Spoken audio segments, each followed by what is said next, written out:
as we continue on with our broadcast here from the second floor library of the Lotos Club, an interesting story, a Christmas story, told by Roland in just a moment. And my lead-in, it was Washington Irving's story in 1809 that probably helped the legend of Santa Claus develop even further. He had a jolly St. Nicholas smoking a pipe, flying through the air in a wagon, dropping presents down the chimneys. Several years later, in 1822, Clement Moore wrote the poem, The Night Before Christmas. The wagon became a sleigh, and reindeer pulled it through the sky. Roland.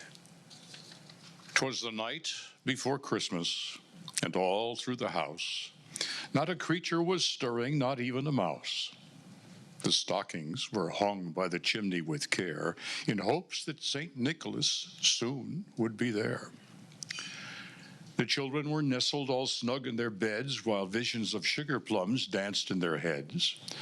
And Mama in her kerchief and I in my cap had just settled our brains for a long winter's nap. When out on the lawn there rose such a clatter, I sprang from the bed to see what was the matter. Away to the window I flew like a flash, tore open the shutters, and threw up the sash.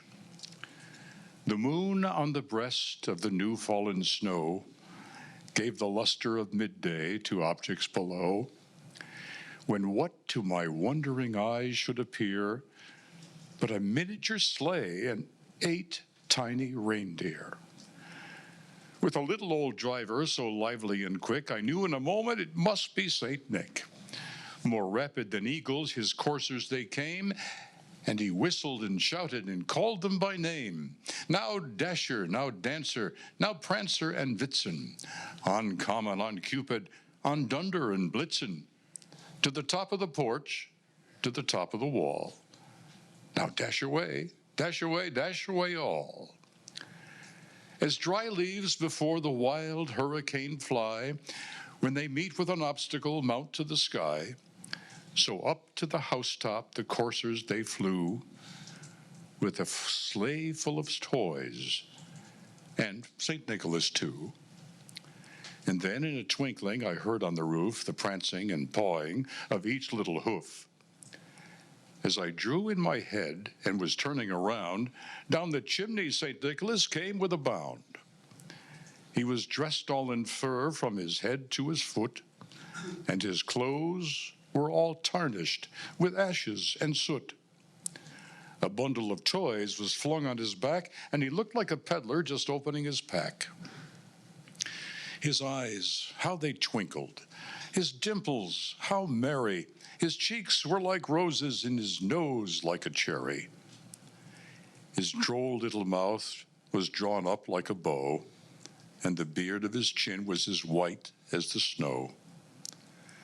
The stump of a pipe he held tight in his teeth, and the smoke it encircled his head like a wreath. He had a broad face and a round belly that shook when he laughed like a bowl full of jelly. He was chumpy and plump, a right jolly old elf, and I laughed when I saw him in spite of myself. A wink of his eye and a twist of his head soon gave me to know I had nothing to dread. He spoke not a word, but went straight to his work, and filled all the stockings, then turned with a jerk, and laying his finger aside of his nose, and giving a nod, up the chimney he rose.